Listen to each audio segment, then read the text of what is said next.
It is just after 9:30, 9:34, and you're listening to Premier Christian Radio. Got a very special lady who's joined us in the studio, and Craig is not with us just yet because we've got a bit of news to tell Craig. But let me introduce you to Caris, who has brought along this special crab, the giant snail, the hissing cockroaches. Hissing cockroaches, that sounds very scary. Caris, good morning to you. Morning. Thank you very much for joining us. You've got a bearded dragon as well there. Yes, he's just chilling out on the desk. I've just been giving him a little stroke, and he's lovely. Yeah, he's really friendly.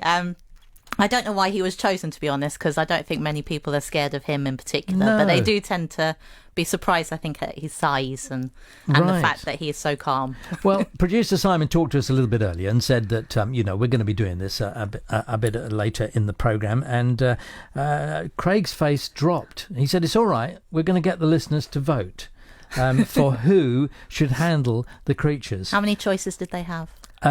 Two, just between between Craig and between me, Craig, I think we ought to introduce Craig now, but I think it came out about 3-1 for Craig to handle the creatures. And so it's his choice, and we welcome Craig to the studio. Good morning to you, Craig. No, I'm not coming in. Yeah, no, you are. Now, come on, Craig. I'm just holding the snake. God's wonderful creatures. Have you got a hissing cockroach for him? Oh, no, I can't do this, John. Would you like the hissing cockroach first? Look, start off with the bearded dragon. The bearded dragon. Really friendly. He's lovely. He loves a tickle under his chin. There's a big crocodile on the desk.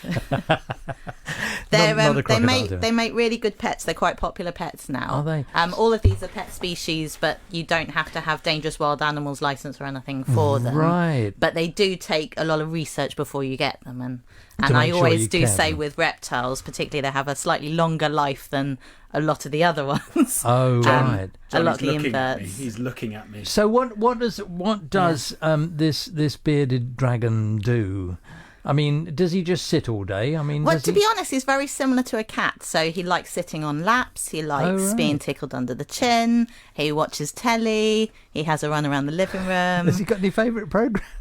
Favourite programmes? I watch a lot of wildlife programmes, so I think he's a big fan of them because obviously lots of wriggly things on TV. Well, Craig, would you like to hold the bearded dragon? You're giving me a deathly stare. He makes a very good Thai impression. Go on, give him a stroke first of all, and then you can. This is quite. You can. No, just slowly, okay, just slowly, please, Gary. Just ease me in, please. He is probably the easiest one to start with. How sharp are his teeth? Does he have teeth? He has a sort of calcium ridge, but yeah, they're not very sharp. It what hurt, about but those he's claws? never ever bitten anyone. There we are. Never ever bitten anyone, Craig. Okay. I'd be more likely to bite you. Well, that's what I'm saying. It's like he's not likely to bite anyone. What's his name? He's called Rocco. Rocco. And he's 7 years old. He's giving me a deathly stare. He goes into schools a lot. Okay. And nurseries. You see, I feel as if I should be a little bit braver because a few weeks ago, my daughter held a snake. Oh, did she? She's 4. Oh, well, there we are. For goodness sake. Okay. Come on then. Because I do find, particularly with children. Can I stroke? Can I start? You can start by stroking. Well, I was going to say, particularly with children, I find for the purposes of they're the more camera, brave than the adults. You're going to have to bring him here. Okay. It's not. Oh no, he's trying to get off. He's trying to get off the. If I just hold him. No. Could you bring the pillow and put him on? No, I'm not holding him. Oh, come on, Craig. I can't. I'll hold him, Caris, if you... Oh, John, why? See, he was very brave. He's already stroked him. Oh! It's got lovely... His skin's not dissimilar to your beard in feel, is it? Yes, it's not as prickly as you I don't know how I know that, but... Yeah, when have you been feeling my beard? No, he's lovely. He's lovely. Oh dear. I'm not hurting him, am I, or anything? No, he loves being stroked. He actually changes colour. Does he? To a lighter colour to show how happy he is. So is he light now? No. Well, he will be. You've got one... After he's been handled a while, yeah, he tends to... Do I have to handle him? Is that part of the deal here? Well, I think stroking him's fine. Okay, can I hold him on the pillow? Can I hold him on the pillow? Is that all right? It's not really holding him, though. It's holding the pillow. Oh, there we go. That's nice. Don't drop him, whatever you do. So his name is Rocky. Rocco. Sorry, Rocco. That's right. He won't answer to Rocky. So there we go. Right, there we go. He's on the. Okay. He's on the radio there. I think we have to have a picture of him, don't we? Absolutely beautiful. Be interesting to hear if anyone listening this morning knows about these kind of creatures. Do you want him as a tie? Because he does a very good tie impression. Do I want him as a tie? Yeah. Do I want to place him on my chest? Yeah. Well, that's an idea. No, I don't. That's an idea. It just makes for a very good picture. Yeah. So, there's nothing personal, buddy. It's just. Oh, he's lovely. Oh, he's absolutely gorgeous. So can I stroke him if under the chin? anyone listening this morning has an exotic pet of some kind, like a hissing cockroach, a bearded dragon, a garter snake, something like that, do get in touch. Love to hear your experiences of these wonderful creatures that we have here in the studio. Okay, let's take a look at something else, shall we? Because that was your introduction. See you, Rocco. What about we'll go back to the invertebrates? The invertebrates. So animals that don't have a backbone. Yeah, okay. Do you want lots of legs, not many legs? What would you like to start with? I'm quite happy with my 2, if I'm being completely honest. I haven't got any invertebrates with 2 legs. Okay. I've got 6 or 160 or 10. Do you want a giant millipede? Have a giant millipede. We'll give a giant millipede a go, shall we? Be all right. Okay, so we're starting with lots of legs. Oh dear, no. So this is Hagrid. No, I'm sorry. No, I can't touch him. Hagrid's really friendly. So Hagrid. millipedes, millipedes like to eat fruit, sort of dead fruit and vegetables. We call them detrivores, whereas centipedes. So you can tell the difference. Do you know how to tell the difference between centipedes and millipedes? No, I don't. So you have to not count all the legs, just count the number of legs per body segment. So for each line, the millipede has 4. Right. If it's a centipede, it has 2. Right.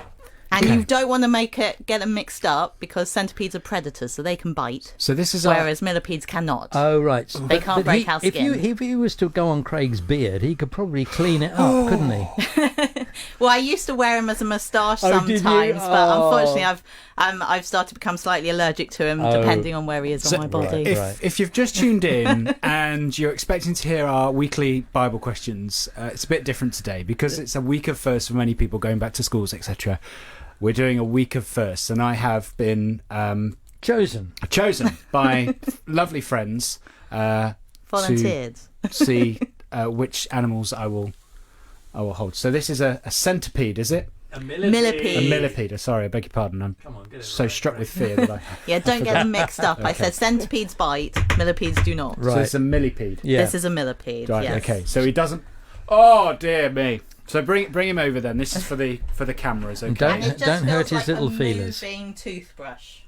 How far up my hand will he go? He likes going up sleeves. I let him, so it depends what you're happy with. Okay. Oh no, sorry. Oh, Craig. Oh no, Craig, for goodness' sake. Maybe close your eyes. No, that's worse. No, okay. Do you want to just stroke him to start with? Okay. He's got a very hard skin. That's a bit better. Okay.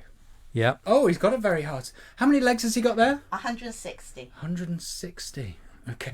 Oh, it's Karis has obviously counted them all. It's really brilliant stuff. John, this is really hard. Is it? Oh, John, this is not me. I'm sorry. Oh.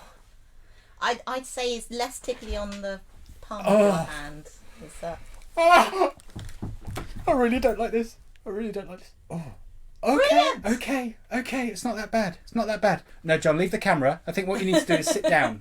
There we go. Oh, there we go. Okay. Oh. I just wanted to make sure that we got him there. Oh, there we go. There we are. Well done. Oh. Okay.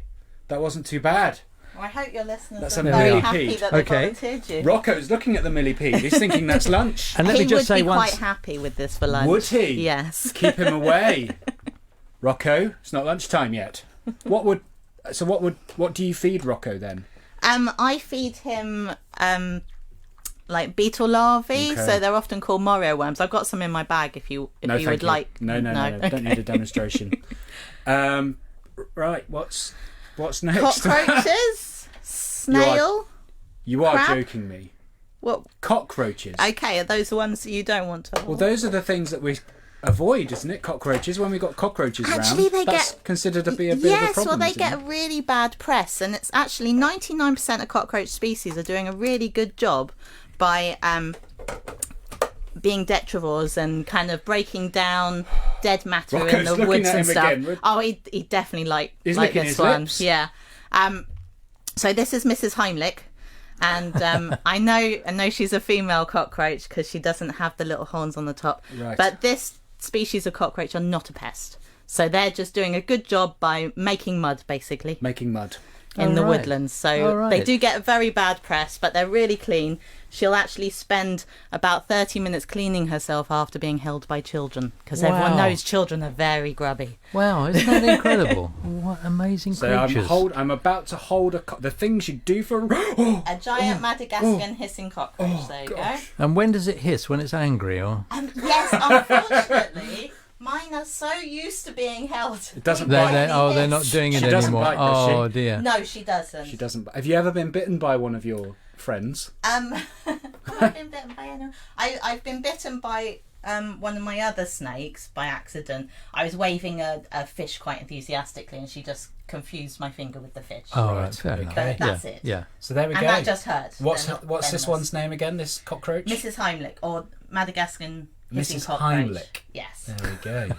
And these are live bearers, so they She's quite tame, actually. She's yeah, very, and they love being held. She's still got one nice and antenna warm. shorter than the other. Did she have an accident? I'm guessing so. It might have been with her family Oh, a bit of a because I've got domestic. about 40 of them. All right, I see. Okay. And Because cockroaches. that's the other thing. They're live bearers, so they're really good mums. They keep their eggs inside them until they hatch out, and then they hatch out alive. They're quite robust as well. I've heard that if there was a nuclear war, cockroaches Yes. would rule the world. Yeah, they are really robust. They can be. I obviously haven't done this with any of my cockroaches, but I've looked it up, and they can be kept underwater for about 30 minutes and still survive, considering Right. they breathe oxygen Gosh. like us. That's Incredible. quite impressive. And if you're someone that likes to look at the fear inside of a man's eyes, then don't forget you can see this on our website later on. We'll put it on Twitter and Facebook and things like that. Just don't do it whilst you're having your lunch. All right. Okay. Oh, no, that's a bit too We're quick. gonna. Oh, dear. We're gonna Wait, pause oh, this. She got a She bit went a bit excited quicker. there. Never seen a female want to get so far away from me so quickly. We're going to pause this just for a moment or two. But let me just explain that this is a week of first for many. First time in school, first time back to college. And we have been suggested by our producer that we should do something that we've never done before. And so we're handling these beautiful, God's beautiful creatures. What incredible things they are. Mini beasts, bugs, reptiles, creepy crawlies. We've got all sorts of them here in the studio. Interested to know if you have ever handled any of those things yourself, or maybe you keep a reptile or a hissing cockroach perhaps. Before we play a little bit of music and take a little bit of a break, Maria joins us in the studio. Maria, good morning to you. Good morning, Craig. I'm enjoying hearing you crying like a baby from the office. Have you met my new friend Rocco? Oh, how sweet. Yeah, Rocco's gorgeous. Aw. Why don't you give him a stroke? Yeah. Hello, Rocco. Oh, how do you do that? So Oh. there must be something wrong with me. Do you like spiders and ants? And He's just been holding a hissing he's just cockroach. well done. Well done, Craig. We'll give you a sticker at the end that says Thank I've you been so brave. Yeah. A week's holiday as well. Yeah, you get a lollipop and don't forget to wash your hands. Maria, before we move on, what's happening at 10:30? Well, two things on today's show. We'll be doing a profile interview as we chat to the director of CAFOD. We'll be finding out about her journey and why she believes we as Christians need to take seriously the problem of poverty around the world. And as another high-profile Christian has left their church, not their faith, because of a mismatch between their views on LGBT plus sexuality and their church's position, we'll be asking whether or not it's time for every church just to kind of really wear their heart on their sleeve on this issue and say where they stand so everyone's clear. Right, okay, and another controversial programme From with Maria. 10:30. But don't miss that. Coming up at 10:30.